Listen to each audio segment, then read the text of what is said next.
Good evening, Chairman Buckley, Vice Chair Allen, members of the committee. Thanks for having me back again. I am Wes Cunningham, Associate Deputy Superintendent for Frisco ISD, and testifying on the bill, not for or against. I'd like to start off by making sure the record reflects some facts. We are disappointed that Representative Patterson felt the need to disparage Frisco ISD while laying out his bill. We're actually here to express appreciation for this bill. Contrary to his comments, we have twice updated our policies and practices, including creating an expedited review for allegedly obscene content and increasing parent participation in the reconsiderations. We have not sat back and required parents to identify titles.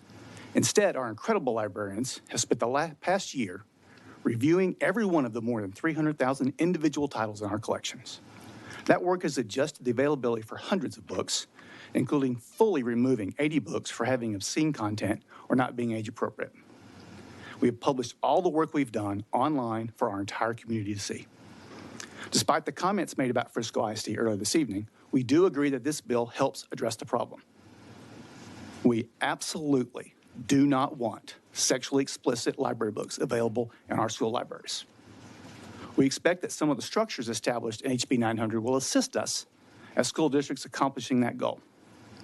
We've been working on this issue in Frisco ISD for over a year, and on our first meeting with Representative Patterson, February of last year, we identified the main problem to him as being that we rely on third parties to determine whether particular content is age appropriate because we do not have the capacity to individually read every title prior to purchase. We let Representative Patterson know that our standard practice was to rely on these third-party professional reviews, but sometimes they didn't get it right. Over the next few months, we learned that some of these entities were consistently reviewing content positively when we did not feel they met the appropriate level for our students in our libraries. This bill solves that problem by providing school districts with reliable information about whether a book contains sexually explicit content and allows us to make sure we achieve our goal of providing high-quality library materials without inadvertently exposing students to material that's not appropriate in the school setting. We genuinely appreciate Representative Patterson hearing our feedback on the root cause of the problem and proposing legislation to address it.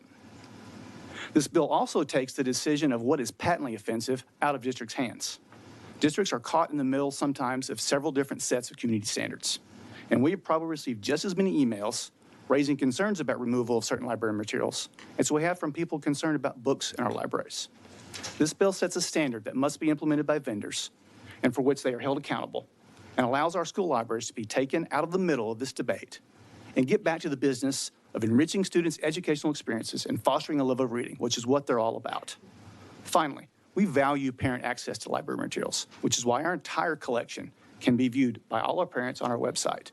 And we're working to make that access even more robust by working with our checkout system software to add features that will give parents and guardians more control over the materials their students can check out. Thank you.